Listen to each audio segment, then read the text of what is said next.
Part 3 of Henry VI, Act 3.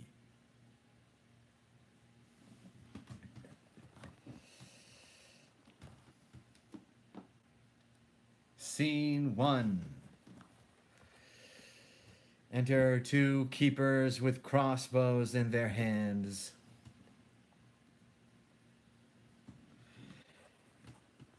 Keeper 1.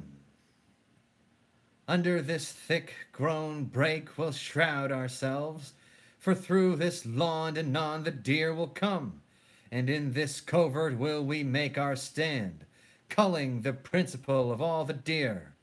I'll stay above the hill, so both may shoot. That cannot be, the noisy of thy crossbow will scare the herd, and so my shoot is lost. Here stand we both, and aim we at the best, and for the time shall not seem tedious. I'll tell thee what befell me on a day in this self-place where now we mean to stand. Here comes a man, let's stay till he be past. Enter the king, Henry disguised with a prayer book, King Henry. From Scotland am I stolen even of pure love, to greet mine own land with my wishful sight. No, Harry, Harry, 'tis no land of thine. Thy place is filled, thy scepter wrung from thee, thy balm washed off wherewith thou was anointed. No bending knee will call thee Caesar now. No humble suitors press to speak for right. No, not a man comes for redress of thee. For how can I help them and not myself? Here's a deer whose skin's a keeper's fee. This is the quondam king, let's seize upon him. Let me embrace thee, sour adversities, for wise men say it is the wisest course. Why linger we? Let us lay hands upon him. Forbear a while, we'll hear a little more. My queen and son are gone to France for aid, and as I hear, the great commanding Warwick is thither gone to crave the French king's sister to wife for Edward. If this news be true, poor queen and son, your labor is but lost, for Warwick is a subtle orator, and Lewis a prince soon won with moving words. By this account, then, Margaret may win him, for she's a woman to be pitied much. Her sighs will make a battery in his breast. Her tears will pierce into a marble heart. The tiger will be mild while she doth mourn, and Nero will be tainted with remorse to hear and see her plaints, her brinish tears. But she's come to beg, Warwick to give. She on his left side craving aid for Henry, he on his right asking a wife for Edward. She weeps and says her Henry is deposed. He smiles and says his Edward is installed. That she, poor wretch, for grief can speak no more, whiles Warwick tells his title, smooths the wrong, inferreth arguments of mighty strength, and in conclusion wins the king from her, with promise of his sister and what else, to strengthen and support King Edward's place. O Margaret, thus 'twill be, and thou, poor soul, art then forsaken as thou wentest forlorn?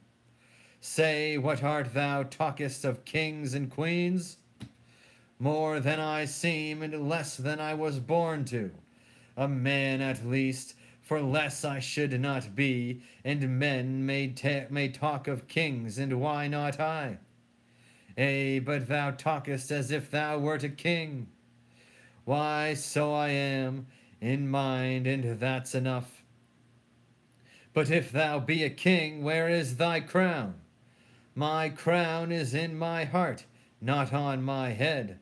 not decked with diamonds and Indian stones, nor to be seen. My crown is called content, a crown it is that seldom kings enjoy. Well, if you be a king crowned with content, your crown content, and you must be contented to go along with us, for, as we think, you are the King Edward hath deposed, and we his subjects, sworn in all allegiance, will apprehend you as his enemy. But did you never swear and break an oath? No, never such an oath, nor will not now. Where did you dwell when I was King of England? Here in this country where we now remain. I was anointed king at 9 months old. My father and my grandfather were kings, and you were sworn true subjects unto me. And tell me then, have you not broke your oaths? No, for we were subjects but while you were king. Why, am I dead? Do I not breathe a man? Ah, simple men, you know not what you swear. Look, as I blow this feather from my face, and as the air blows it to me again, obeying with my wind when I do blow, and yielding to another when it blows, commanded always by the greater gust. Such is the lightness of you common men. But do not break your oaths, for of that sin my mild entreaty shall not make you guilty. Go where you will, the king shall be commanded, and be you kings, command, and I'll obey.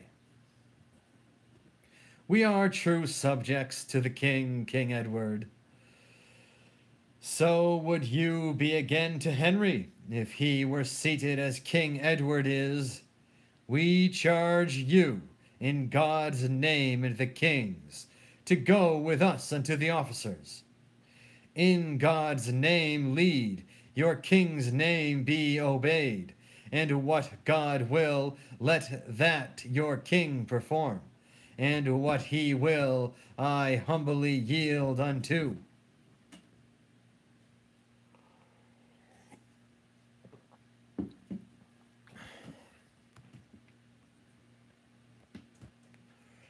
Scene 2. Enter King Edward, Gloucester, Clarence, Lady Grey. King Edward. Brother of Gloucester at St. Albans Field, this lady's husband, Sir Richard Grey, was slain. His land then seized on by the Conqueror. Her suit is now repossessed those lands, in which we in justice cannot well deny, because in quarrel of the house of York, the worthy gentleman did lose his life. Your highness shall do well to grant her suit. It were dishonor to deny it her. It were no less, but yet I'll make a pause. Yea, is it so? I see the lady hath a thing to grant, before the king will grant her humble suit. He knows the game, how true he keeps the wind. Silence! Widow, we will consider of your suit, and come some other time to know our mind. Right gracious lord, I cannot brook delay. May it please your highness to resolve me now, and what your pleasure is shall satisfy me. Widow, then I'll warrant you all your lands, and if what pleases him shall pleasure you, fight closer, or, good faith, you'll catch a blow. I fear her not, unless she chance to fall. God forbid that, for he'll take vantages. How many children hast thou, widow? Tell me. I think he means to beg a child of her. Nay, then whip me. He'll rather give her 2. 3, my most gracious lord. You shall have 4, and you'll be ruled by him. 'Twere pity they should lose their father's lands. Be pitiful, dread lord, and grant it then. Lords, give us leave. I'll try this widow's wit. A good leave have you, for you will have leave, till youth take leave, and leave you to the crutch. Now tell me, madame, do you love your children? Full as dearly as I love myself. And would you not do much to do them good? To do them good I would sustain some harm. Then get your husband's lands to do them good. Therefore I came unto your majesty. I'll tell you how these lands are to be got. So shall you bind me to your highness's service. What service wilt thou do me if I give them? What you command that rests in me to do. But you will take exceptions to my boon. No, gracious lord, except I cannot do it. But thou canst do what I mean to ask. Why, then I will do what your grace commands. He plies her hard, and much rain wears the marble. As red as fire, nay, then, her wax must melt.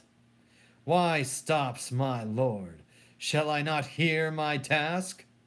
An easy task 'tis but to love a king.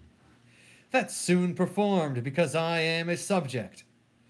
Why, then, thy husband's lands I freely give thee. I take my leave with many thousand thanks. The match is made, she seals it with a curtsy. But stay thee, 'tis the fruits of love I mean. The fruits of love I mean, my loving liege. But I fear me in another sense. What love thinkest thou I sue so much to get? My love till death, my humble thanks, my prayers, that love which virtue begs and virtue grants. No, by my troth, I did not mean such love. Why, then you mean not as I thought you did. But now you partly may perceive my mind. My mind will never grant what I perceive your highness aims at, if I aim aright.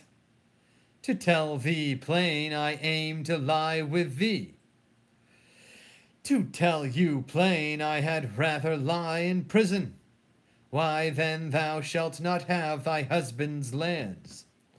Why, then, mine honesty shall be my dower, for by that loss I will not purchase them.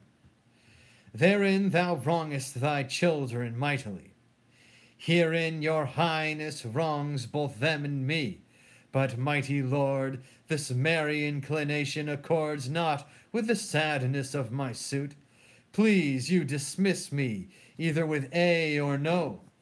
If thou wilt say to my request, no, if thou dost say no to my demand.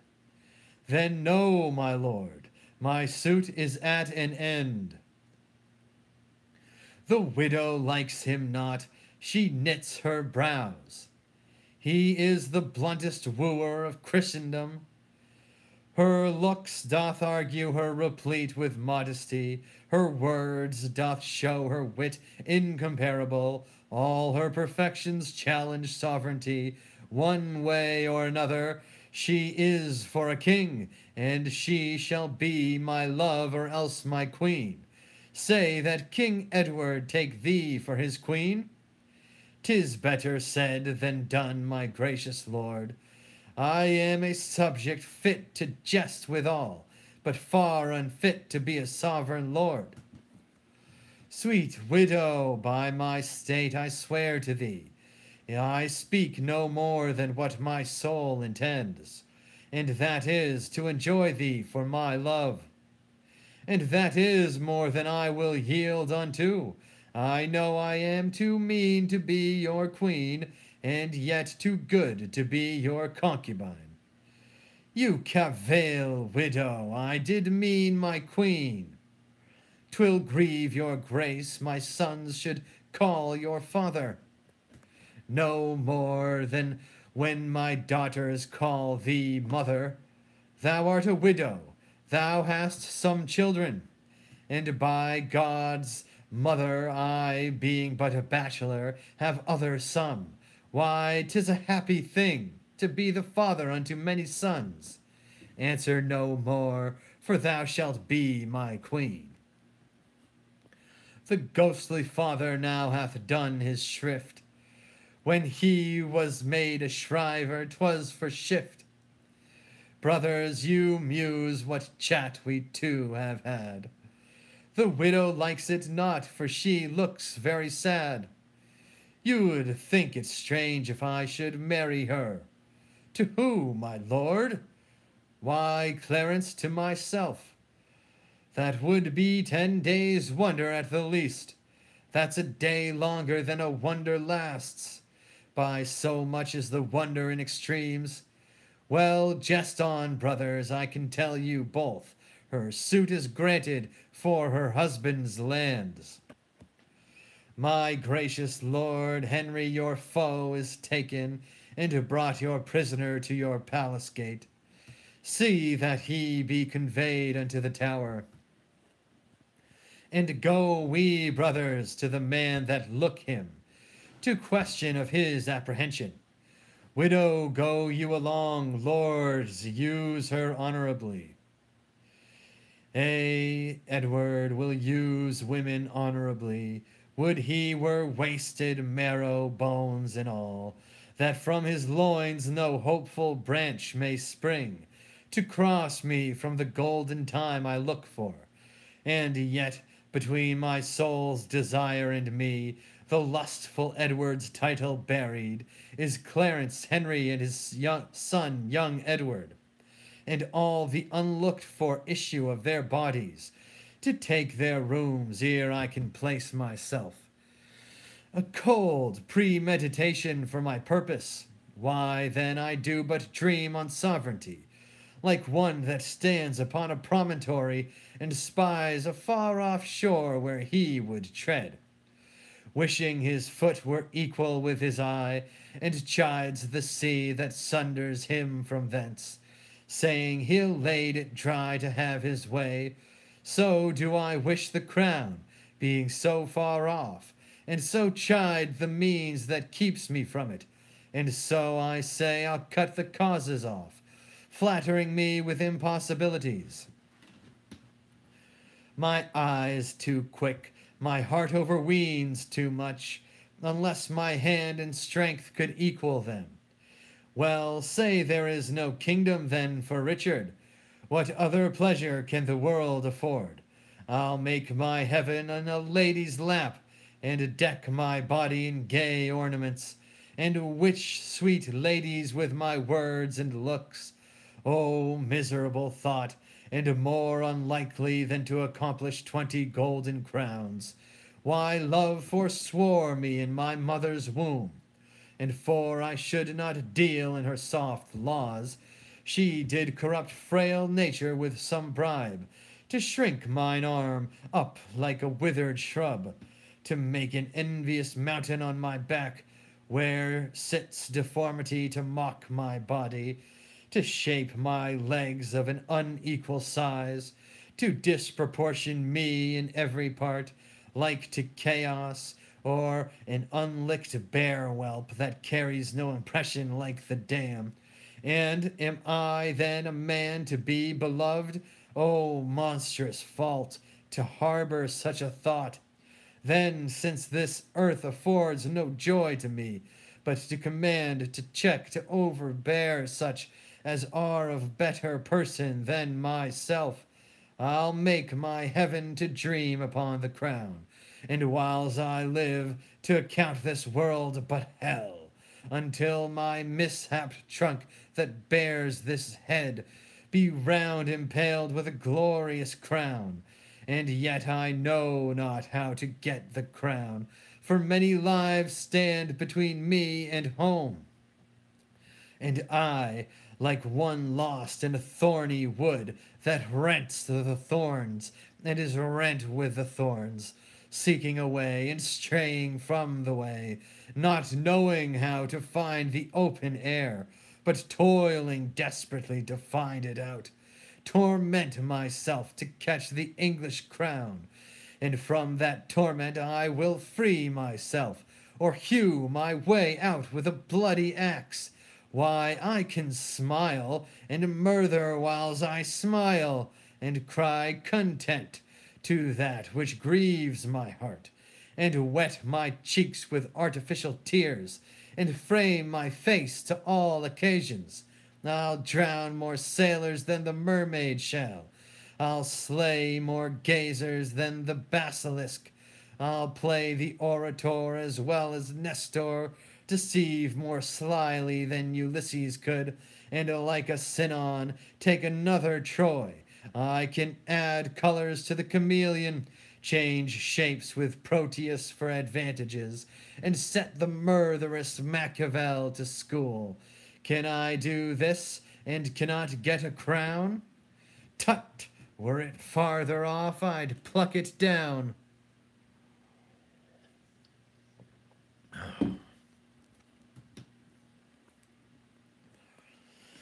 Scene 2. Flourish. Enter Louis, the French king, and his sister Bona, his admiral, called Bourbon, Prince Edward, Queen Margaret, and the Earl of Oxford. Louis sits and riseth up again. King Louis. Fair Queen of England, worthy Margaret, sit down with us. It ill befits thy state and birth that thou shouldest stand while Louis doth sit. No, mighty King of France, now Margaret must strike her sail and learn a while to serve where kings command. I was, I must confess, great Albion's queen in former golden days. But now mischance hath trod my title down, and with dishonor laid me on the ground, where I must take like seat unto my fortune, and to my humble seat conform myself. Why, say, fair queen, whence springs this deep despair? From such a cause as fills mine eyes with tears, and stops my tongue while heart is drowned in cares. Whatever it be thou still like thyself, and sit thee by our side. Yield not thy neck to fortune's yoke, but let thy dauntless mind still ride in triumph over all mischance. Be plain, Queen Margaret, and tell thy grief. It shall be eased if France can yield relief. Those gracious words revive my drooping thoughts, and give my tongue-tied sorrows leave to speak. Now, therefore, be it known to noble Louis that Henry, sole possessor of my love, is of a king become a banished man, and forced to live in Scotland a forlorn, while proud ambitious Edward, Duke of York, usurps the regal title and the seat of England's true anointed lawful king. This is the cause that I, poor Margaret, with my son Prince Edward, Henry's heir, am come to crave thy just and lawful aid, and if thou fail us, all our hope is done. Scotland hath will to help, but cannot help. Our people and our peers are both misled, our treasure seized, our soldiers put to flight, and as thou seest, ourselves in heavy plight. Renowned Queen, with patience calm the storm, while we bethink a means to break it off. The more we stay, the stronger grows our foe. The more I stay, the more I'll succor thee. Oh, but impatience waiteth on true sorrow, and see where comes the breeder of my sorrow. What's he approacheth boldly to our presence? Our Earl of Warwick, Edward's greatest friend. Welcome, brave Warwick, what brings thee to France? Now begins a second storm to rise, for this is he that moves both wind and tide. From worthy Edward, King of Albion, my lord and sovereign, of thy vowed friend, I come in kindness and unfeigned love, first to do greetings to thy royal person, and then to crave a league of amity, and lastly to confirm that amity with nuptial knot, if thou vouchsafe to grant that virtuous Lady Bona, thy fair sister, to England's king in lawful marriage. If that go forward, Henry's hope is done. And, gracious madame, in our king's behalf I am commanded, with your leave and favour, humbly to kiss your hand, and with my tongue to tell the passion of my sovereign's heart, where fame, late entering at his heedful ears, hath placed thy beauty's image in thy virtue. King Louis and Lady Bona, hear me speak, before you answer Warwick. His demand springs not from Edward's well-meant honest love, but from deceit bred by necessity. For how can tyrants safely govern home, unless abroad they purchase great alliance? To prove him tyrant this reason may suffice, that Henry liveth still, but were he dead, yet here Prince Edward stands, King Henry's son. Look therefore, Louis, that by this league and marriage thou draw not on thy danger and dishonour. For though usurpers sway the rule awhile, yet heavens are just, and time suppresseth wrongs. Injurious Margaret! And why not queen? Because thy father Henry did usurp, and thou no more art prince than she is queen. Then Warwick disannuls great John of Gaunt, which did subdue the greatest part of Spain, and after John of Gaunt, Henry the Fourth, whose wisdom was a mirror to the wisest, and after that wise prince, Henry the Fifth, who by his prowess conquered all of France. From these our Henry lineally descends. Oxford, how haps it in this smooth discourse?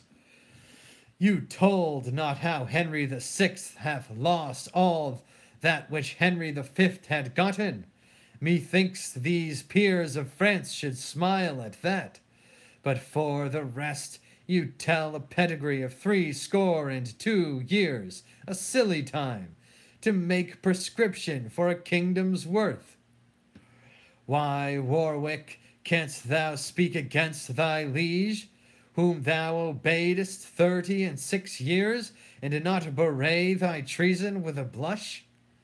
Can Oxford, that did ever fence the right, now buckler falsehood with a pedigree, for shame leave Henry and call Edward king?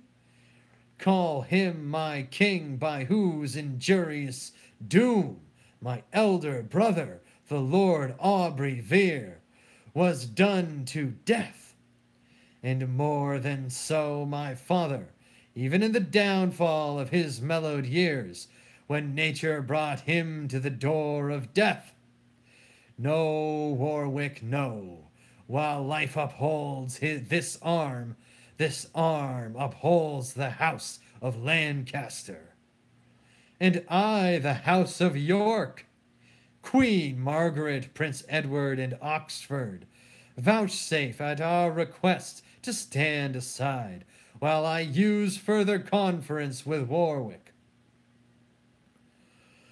Heavens grant that Warwick's words bewitch him not. Now, Warwick, tell me, even upon thy conscience, is Edward your true king? For I were loath to think with him that were not lawful chosen. Thereon I pawn my credit and mine honour, but is he gracious in the people's eye? The more that Henry was unfortunate. Then further, all dissembling set aside, tell me for truth the measure of his love unto our sister Bona. Such it seems as may beseem a monarch like himself. Myself have often heard him say and swear that this his love was an eternal plant, whereof the root was fixed in virtue's ground, the leaves and fruit maintained with beauty's sun, exempt from envy, but not from disdain, unless the Lady Bona quit his pain. Now, sister, let us hear your firm resolve. Your grant or your denial shall be mine. Yet I confess that often ere this day, when I have heard your king's desert recounted, mine ear hath tempted judgment to desire. Then Warwick thus, our sister shall be Edward's, and now forthwith shall articles be drawn touching the jointure that your king must make, which with her dowry shall be counterpoised. Draw near, Queen Margaret, and be a witness that Bona shall be wife to the English king. To Edward, but not to the English king. Deceitful Warwick, it was thy device by this alliance to make void my suit. Before thy coming, Lewis was Henry's friend, and still his friend to him and Margaret. But if your title to the crown be weak, as may appear by Edward's good success, then 'tis but reason that I be released from giving aid which late I promised. Yet shall you have all kindness at my hand that your estate requires and mine can yield. Henry now lives in Scotland at ease, where, having nothing, nothing can he lose. And as for yourself, our quondam queen, you have a father able to maintain you, and better 'twere you troubled him than France. Peace, impudent and shameless Warwick, proud setter up and puller down of kings.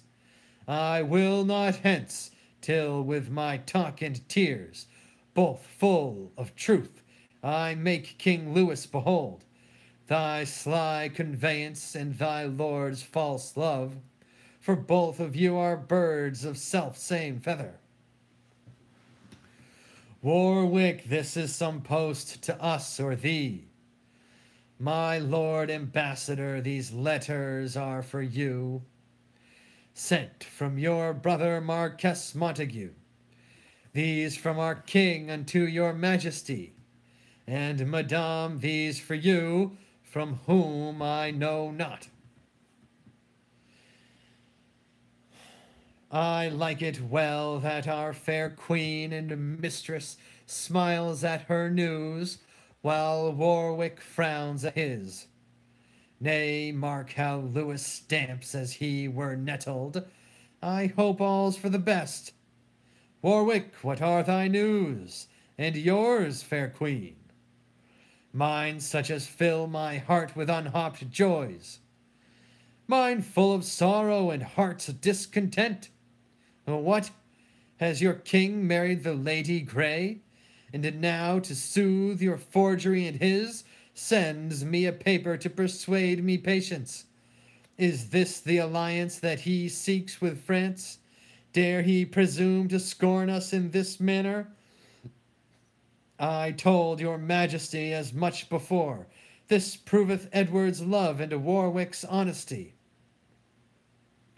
King Lewis, I here protest in sight of heaven, and by the hope I have of heavenly bliss, that I am clear from this misdeed of Edward's, no more my king, for he dishonors me, but most himself if he could see his shame.